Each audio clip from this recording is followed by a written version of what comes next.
নমস্কাৰ বন্ধুসকল, মই হিৰেন। আজি এই ভিডিঅ'টো আগবঢ়াইছোঁ আপোনালোকক এই 2025 বৰ্ষৰ এপ্ৰিল মাহটোত এই দুই ৰাশি ব্যক্তিসকলে কেনেধৰণৰ ফলাফল লাভ কৰিব তাৰে সম্পূৰ্ণ তথ্য আপোনালোকক আগবঢ়াইছোঁ। প্ৰথমে মোৰ এই চেনেলটো ছাবস্ক্ৰাইব কৰি ল'ব, যাতে মোৰ পিছৰ ভিডিঅ'বিলাক আপোনালোকে সহজে লাভ কৰিব পাৰে।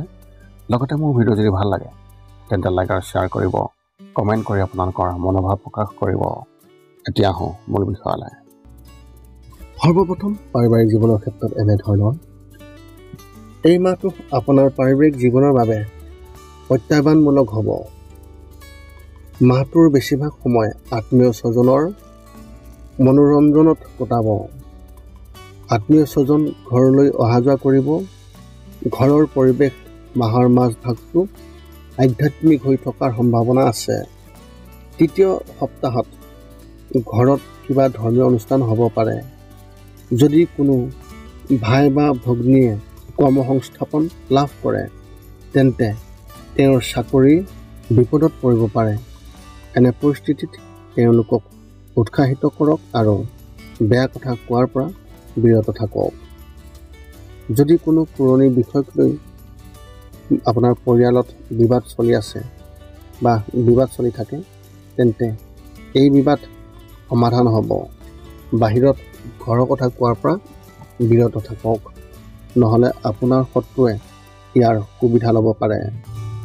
ব্যৱসায় আৰু চাকৰি ক্ষেত্ৰত এনেধৰণৰ যদি আপুনি কাৰোবাৰ সৈতে অংশীদাৰিত্বৰে ব্যৱসায় কৰি আছে তেন্তে বছৰৰ এই মাহটো আপোনাৰ বাবে অতি শুভ হ'ব। এনে কিছুমান চুক্তি হ'ব যাৰ ফলত শুভ ফল পোৱা দেখা যাব।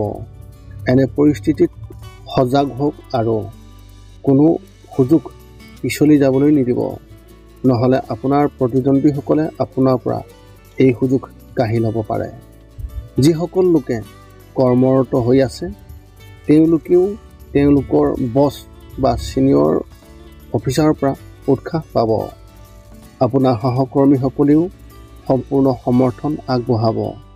যদি আপুনি চৰকাৰী কাম কৰি আছে তেন্তে মাহৰ দ্বিতীয় সপ্তাহত সজাগ হওক, কাৰণ বিৰোধীয়ে আপোনাক ক্ষতি কৰিবলৈ চেষ্টা কৰিব। যদি আপুনি ক'ৰবাত ধন বিনিয়োগ কৰিছে তেন্তে তাৰ ওপৰত চকু ৰাখক। মাহৰ শেষ সপ্তাহত লাভ পোৱাৰ লক্ষণ দেখিবলৈ পোৱা গৈছে। শিক্ষা আৰু কেৰিয়াৰ ক্ষেত্ৰত এনেধৰণৰ যদি আপুনি সংগীত বা শিল্পৰ ক্ষেত্ৰত কেৰিয়াৰ গঢ়িবলৈ চেষ্টা কৰি আছে তেন্তে এই মাহত আপুনি কাৰোবাৰ সহায় লাভ কৰিব, যিটো ভৱিষ্যতে অতি উপযোগী হ'ব। এনে পৰিস্থিতিত উত্তেজিত হোৱাৰ পৰা বিৰত থাকক আৰু ভালদৰে বিবেচনা কৰিহে যিকোনো সিদ্ধান্ত লওক। যদি আপুনি যিকোনো কলেজত নামভৰ্তিৰ বাবে প্ৰস্তুতি চলাই আছে তেন্তে এই মাহত আপুনি তাত সফলতা লাভ কৰিব। বছৰৰ এই সময়খিনি প্ৰতিযোগিতামূলক পৰীক্ষাৰ বাবে প্ৰস্তুতি চলাই থকা ছাত্ৰ ছাত্ৰীসকলৰ বাবে অতি শুভ। আপোনাক পথ প্ৰদৰ্শন কৰা শিক্ষকসকলৰ পৰা নতুন কিবা এটা শিকিবলৈ পাব। এই মাহত স্কুলৰ ছাত্ৰ ছাত্ৰীসকলৰ পঢ়া শুনাৰ প্ৰতি আগ্ৰহ কম হ'ব। প্ৰেমৰ ক্ষেত্ৰত এনেধৰণৰ যদি আপুনি এতিয়াও বিবাহপাশত আবদ্ধ হোৱা নাই তেন্তে এই মাহত আপোনাৰ সম্পৰ্কবোৰত টেঙা কৰিবলৈ চেষ্টা কৰিব অইন ব্যক্তিসকলে। হৃদয়ৰ গভীৰত কিবা এটাই আঘাত দিব, কিন্তু সেইবোৰ আপুনি কাকো ক'ব নোৱাৰিব। 5 বছৰতকৈ অধিক সময় বিয়া হোৱা ব্যক্তিসকলৰ বাবে ইজনে সিজনক ভালদৰে বুজিবলৈ সময় পাব আৰু সহায় কৰা হ'ব। যদি আপুনি কাৰোবাৰ লগত প্ৰেমৰ সম্পৰ্কত আছে তেন্তে আপোনাৰ ঘনিষ্ঠ কোনোবাই আপোনাৰ সম্পৰ্কত বিভাজন সৃষ্টি কৰিবলৈ চেষ্টা কৰিব, কিন্তু আপুনি ইয়াৰ বিষয়ে অজ্ঞাত হ'ব। এনে পৰিস্থিতিত প্ৰেমিক বা প্ৰেমিকসকলৰ ওপৰত বিশ্বাস ৰাখক। বিবাহৰ বাবে অপেক্ষা কৰি থকা ব্যক্তিসকলে এই মাহত হতাশ হ'ব। স্বাস্থ্যৰ ক্ষেত্ৰত এনেধৰণৰ যদি আপুনি ইতিমধ্যে কোনো গুৰুতৰ ৰোগত আক্ৰান্ত হৈ আছে তেন্তে এই মাহত চিকিৎসকৰ সৈতে যোগাযোগত থাকক, কাৰণ সমস্যাৰ সৃষ্টি হ'ব পাৰে। যদিও এই মাহত আপুনি আগৰ তুলনাত অধিক চঞ্চল আৰু ফিট অনুভৱ কৰিব মানসিক চাপ থাকিব পাৰে। এনে পৰিস্থিতিত ৰাতিপুৱা যোগাসন কৰাৰ অভ্যাস গঢ়ি তোলক। আপোনাৰ টোপনিৰ অভাৱৰ সমস্যাই মাহৰ তৃতীয় সপ্তাহত আপোনাক আমনি কৰিব পাৰে। ইয়াৰ বাবে শুই উঠাৰ আগতে 10 পৰা 15 মিনিট ধ্যান কৰিলে অতি ভাল ফলাফল লাভ কৰিব। আপোনাৰ এই মাহত শুভ সংখ্যা হিচাপে 5 আৰু শুভ ৰং হিচাপে আপুনি এই মাহত হালধীয়া ৰং ব্যৱহাৰ কৰিব পাৰে। সিংহ ৰাশি ব্যক্তিসকলৰ বাবে এক বিশেষ তথ্য। যদি আপুনি প্ৰেমৰ সম্পৰ্কত আছে তেন্তে মাহৰ দ্বিতীয় সপ্তাহত প্ৰেমিকৰ লগত কথা পাতি থকাৰ সময়ত আপোনাৰ কথাবোৰ বুদ্ধিমান ৰূপে বাছি লওক, নহ'লে অজানিতে কোনো কথা এটাই তেওঁক আঘাত দিব পাৰে, যাৰ ফলত সম্পৰ্কত চিৰদিনৰ বাবে উত্তেজনাৰ সৃষ্টি হ'ব পাৰে। সৰ্বপ্ৰথম পাৰিবাৰিক জীৱনৰ ক্ষেত্ৰত এনেধৰণৰ। হঠাৎ ঘৰৰ কোনো কামৰ বাবে ওলাই যাব লাগিব পাৰে। আপোনাৰ পৰিয়ালৰ কোনোবা এজনৰ লগত সম্পৰ্কৰ দূৰত্ব বৃদ্ধি পাব পাৰে, যিয়ে ভৱিষ্যতে সমস্যাৰ সৃষ্টি কৰিব। যদি আপুনি ধৈৰ্যৰে কাম নকৰে তেন্তে সমস্যাটো গুৰুতৰ হৈ পৰিব পাৰে আৰু বিষয়টো আদালতত উপনীত হ'ব পাৰে। আপুনি আপোনাৰ সন্তানৰ প্ৰতি আশাবাদী হৈ থাকিব আৰু তেওঁলোকৰ সম্পূৰ্ণ সহায় লাভ কৰিব। যদি আপুনি সন্তান জন্ম দিব বিচাৰি আছে তেন্তে এই মাহত আপুনি আপোনাৰ পত্নী বা স্বামীৰ পৰা এটা ভাল সংকেত পাব, যিয়ে আপোনালোক দুয়োকে সুখী কৰিব। সমাজত আপোনাৰ সন্মান বৃদ্ধি পাব আৰু সকলোৱে আপোনাক ভাল চকুৰে চাব। ব্যৱসায় আৰু চাকৰিৰ ক্ষেত্ৰত এনেধৰণৰ। যদি আপুনি কোনো চাকৰিত আছে আৰু সেইটো আপুনি সলনি কৰাৰ কথা ভাবিছে তেন্তে বন্ধ কৰক, কাৰণ বছৰৰ এই মাহটো ইয়াৰ বাবে শুভ নহয়। গতিকে আপুনি পুৰণি চাকৰিটোত মনোনিৱেশ কৰি কিছু সময় অপেক্ষা কৰক। চৰকাৰী বিষয়াসকলে উচ্চপদস্থ বিষয়াৰ সৈতে কথা পাতি থাকোঁতে সাৱধান হ'ব লাগিব, কিয়নো এই মাহটো আপোনাৰ বাবে শুভ নহয়। ব্যৱসায়ীসকলৰ ক্ষেত্ৰত এনেধৰণৰ।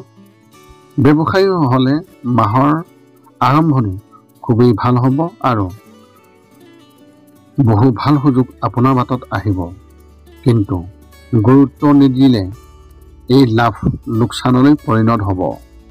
মাহৰ দ্বিতীয় সপ্তাহত বিত্তীয় লেনদেনৰ ক্ষেত্ৰত সাৱধান হওক, কাৰণ আপোনাৰ কোনো এজন গ্ৰাহকে আপোনাক প্ৰতাৰণা কৰিবলৈ চেষ্টা কৰিব পাৰে। শিক্ষা আৰু কেৰিয়াৰ ক্ষেত্ৰত এনেধৰণৰ। যদি আপুনি কলেজত পঢ়ি আছে তেন্তে কোনো প্ৰজেক্ট আবদ্ধ হৈ পৰিব পাৰে আৰু সেই বিষয়ে হতাশ হ'ব পাৰে। বন্ধুৰ লগতো বিভাজন হ'ব পাৰে, যিয়ে আপোনাৰ ক্ষতি কৰিবলৈ চেষ্টা কৰিব। স্কুলত পঢ়ি থকা ছাত্ৰ ছাত্ৰীসকলৰ ক্ষেত্ৰত তেওঁলোকে নিজৰ বাবে নতুন কিবা এটা কৰাৰ কথা ভাবিব, যদিও সোনকালে সফলতা লাভ কৰিব নোৱাৰিব। যদি আপুনি চৰকাৰী পৰীক্ষাৰ বাবে প্ৰস্তুতি চলাই আছে তেন্তে এই মাহত আপোনাৰ পঢ়া শুনাৰ প্ৰতি আগ্ৰহ কম হ'ব আৰু আন কামৰ প্ৰতি আপোনাৰ আগ্ৰহ বৃদ্ধি পাব। যদি আপুনি যিকোনো পৰীক্ষাৰ ফলাফলৰ বাবে অপেক্ষা কৰি আছে তেন্তে ইয়াত অধিক সময় লাগিব। প্ৰেমৰ ক্ষেত্ৰত এনেধৰণৰ। যদি আপুনি বিবাহিত তেন্তে এই মাহত আপোনাৰ পত্নী বা স্বামীয়ে আপোনাৰ ওপৰত পৰিয়ালৰ পৰিকল্পনাৰ বাবে হেঁচা প্ৰয়োগ কৰিব। তেওঁৰ কথাই আপোনাক সুখী কৰিব, কিন্তু ক'ৰবাত আপুনি কিবা সন্দেহত পৰিব। যদি আপুনি প্ৰেমৰ সম্পৰ্কত আছে আৰু ঘৰত এই কথা নাজানে তেন্তে এই মাহত কোনোবাই হয়তো এই বিষয়ে জানিব পাৰিব। অৱশ্যে এইটো আপোনাৰ ভৱিষ্যতৰ বাবে অতি ভাল হ'ব। যদি আপুনি নিজৰ বাবে সম্পৰ্ক বিচাৰি আছে তেন্তে এই মাহত কাৰোবাৰ লগত ইতিবাচক কথা বতৰা আৰম্ভ হ'ব, কিন্তু সেয়া ফুলি উঠা নহ'ব। এনে পৰিস্থিতিত আগতীয়াকৈ সকলো শ্বেয়াৰ নকৰিব আৰু সম্পৰ্কবোৰক সময় দিব। স্বাস্থ্যৰ ক্ষেত্ৰত এনেধৰণৰ। এই মাহত আপোনাৰ ভৰিৰ মেৰুদণ্ড বা আঁঠুৰ বিষৰ সমস্যা হ'ব পাৰে। যিটো দীঘলীয়াকৈ থাকিব। ইয়াৰ বাবে ৰাতিপুৱা ফুৰিবলৈ যোৱাৰ অভ্যাস যদি আপুনি কৰে তেন্তে ভাল হ'ব। মাহৰ মাজভাগত কিবা এটাই আপোনাক আমনি কৰিব পাৰে, কিন্তু সোনকালে সমাধান হ'ব। যদি আপুনি আপোনাৰ দৈনন্দিন জীৱন আৰু খাদ্যাভ্যাস সঠিকভাৱে বজাই ৰাখে তেন্তে এই মাহটো আপোনাৰ বাবে ভাল হ'ব। নহ'লে আপুনি বহুতো শাৰীৰিক সমস্যাৰ সন্মুখীন হ'বলগীয়া হ'ব পাৰে। গতিকে খাদ্যত পৰিষ্কাৰ পৰিচ্ছন্নতাৰ সম্পূৰ্ণ যত্ন লওক। আপোনাৰ এই মাহত শুভ সংখ্যা হিচাপে 3 আৰু শুভ ৰং হিচাপে আপুনি এই মাহত নীলা ৰং ব্যৱহাৰ কৰিব পাৰে। কন্যা ৰাশিৰ ব্যক্তিসকলৰ বাবে এক বিশেষ তথ্য, যদি আপুনি কেতিয়াবা ৰাতিপুৱা বাহিৰ খাদ্য গ্ৰহণ কৰে বা ৰাতি আহাৰ খোৱাৰ অভ্যাস আছে তেন্তে এই মাহত, বিশেষকৈ মাহৰ দ্বিতীয় সপ্তাহত এই কাম একেবাৰে নকৰিব, কাৰণ ইয়াৰ ফলত আপোনাৰ স্বাস্থ্য বেয়া হৈ পৰিব, যিটো আৰু বেয়া হৈ যাবলৈ আৰম্ভ কৰিব পাৰে। এতিয়া আপুনি সকলো তথ্য লাভ কৰাৰ পিছত এই 5টা কাম কৰিবলৈ আপুনি যিমান পাৰে চেষ্টা কৰক। সৰ্বপ্ৰথমটো হৈছে আপুনি আপোনাৰ শৰীৰটো সুস্থ কৰি ৰাখিবলৈ দৈনিক যোগাসন কৰক, য'ত মূলতঃ 10 মিনিটৰ বাবে ওমকাৰ মন্ত্ৰ, 10 মিনিটৰ বাবে কপালভাতি আৰু 10 মিনিটৰ বাবে অনুলোম বিলোম। ইয়াৰ লগে লগে আপোনাৰ শাৰীৰিক আৰু মানসিক স্বাস্থ্য একেবাৰে নিখুঁত হৈ থাকিব। 2 নম্বৰটো হৈছে ৰাতি শোৱাৰ আগতে নিস্তব্ধ আৰু নিৰ্জন ঠাইত 10 পৰা 20 মিনিট ধ্যান কৰিব লাগে। ইয়াৰ দ্বাৰা 2টা উপকাৰ পোৱা যায়। এটা হ'ল আপুনি ভাল টোপনি পাব আৰু দ্বিতীয়টো হৈছে পিছদিনা আপুনি সতেজ অনুভৱ কৰিব। ধ্যান কৰি থাকোঁতে মধ্যমীয়া শব্দৰ শান্ত সংগীতো আপুনি শুনিব পাৰে। 3 নম্বৰটো হৈছে প্ৰতি মংগলবাৰে পুৱা নিশ্চয় হনুমান চালিচা পাঠ কৰক আৰু হনুমান মন্দিৰ দৰ্শন কৰক, নতুবা আপুনি বিষ্ণু মন্দিৰ দৰ্শন কৰক। ইয়াৰ দ্বাৰা আপোনাৰ আৰু আপোনাৰ পৰিয়ালৰ যিকোনো সদস্যৰ সংকট দূৰ হ'ব আৰু সদায় সুখ আৰু শান্তি থাকিব। 4 নম্বৰটো হৈছে ঘৰৰ বাহিৰত গৰু আৰু কুকুৰক প্ৰতিদিনে আপুনি পাৰিলে খাদ্য খুৱাব লাগে। খাদ্য খুৱাওক আৰু যদি পাৰে চৰাই চিৰিকটি আদিকো খাদ্য আৰু পানীৰ যোগান ধৰক। এই পৃথিৱীখন যিমান আমাৰ সিমানেই সিহঁতৰ। নিতৌ ইহঁতক খুৱাই আমি তেওঁলোকৰ পৰা এক আশীৰ্বাদ লাভ কৰিব পাৰোঁ আৰু আমাৰ ওপৰত থকা গ্ৰহবোৰৰ কুপ্ৰভাৱ দূৰ হ'ব। সদশেষত 5 নম্বৰটো হৈছে আপুনি পাৰিলে মাজে মাজে চৌপাশৰ দুখীয়া ব্যক্তিসকলক আপুনি পাৰিলে সহায় কৰক আৰু ভোকাতুৰ ব্যক্তিসকলক আপুনি পাৰিলে খুৱাবলৈ চেষ্টা কৰক। এই আছিল কন্যা ৰাশিৰ ব্যক্তিসকলে লাভ কৰিবলগীয়া এই 2025 বৰ্ষৰ এপ্ৰিল মাহটোৰ বিশেষ ফলাফল। যদি আপোনাৰ এই ভিডিঅ'টো ভাল লাগিল তেন্তে লাইক শ্বেয়াৰ কমেণ্ট কৰিব, লগতে চেনেলটো ছাবস্ক্ৰাইব কৰি থ'ব যাতে আমি অন্য এটা ভিডিঅ'ৰ জৰিয়তে আমি এই চেনেলত লগ পাওঁ। যদি আপোনাৰ মনত এতিয়া জ্যোতিষ সম্বন্ধীয় কিবা প্ৰশ্ন আছে তেন্তে আপুনি আমাক এই ভিডিঅ'ৰ তলত কমেণ্ট কৰি আমাক আপোনাৰ প্ৰশ্ন অৱগত কৰাওক আৰু আমি আপোনাৰ সেই প্ৰশ্নৰ উত্তৰ অতি সোনকালে দিবলৈ আমি সকলো সময়তে সাজু থাকোঁ। পুনৰ লগ পাম অন্য এটা ভিডিঅ'ত। আজিলৈ ধন্যবাদ।